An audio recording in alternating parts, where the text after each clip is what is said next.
சென்னையில் இப்போ இருக்கிற நிலைமை என்னன்னு பார்த்தீங்கன்னா, பெட்ரோல் டீசல் இல்லாமல் சென்னையில் உள்ள மக்கள் ரொம்ப அவதிப்படுறார்கள். அவங்களுடைய கருத்தை நம்ம கேட்கலாம் வாங்க. இங்கே ஒரு பெட்ரோல் தட்டுப்பாடாக இருக்குது. 200 ரூபாய்க்கு மேலே தரமாட்டுறாங்களாம் பெட்ரோலு. பெட்ரோல் வேணும்னா கஷ்டம் தான். நாளைக்கெல்லாம் எப்படி பெட்ரோல் கொஞ்சம் ஜாஸ்தி ஆகிடும். முடிஞ்ச வரைக்கும் பெட்ரோல் வாங்குறதா வாங்கிடுங்க. 200 ரூபாய்க்கு மேலே பெட்ரோல் தரமாட்டுறாங்க. 2 லிட்டர் தானே ஒரு ஆளுக்கு. அதனால் பெட்ரோல் காலி ஆயிடுச்சுன்னா நாளைக்கெல்லாம் கிடைக்காது. ராத்திரி 12 மணி நேரம் பெட்ரோல். உங்களுடைய கருத்து சொல்லுங்க.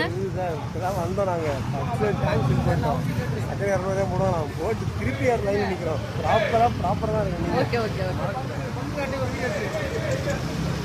ரூபாய்க்கு மேலே எவ்வளோ சார் பெட்ரோல் யூஸ் பண்ணி பாஸ் பண்ணி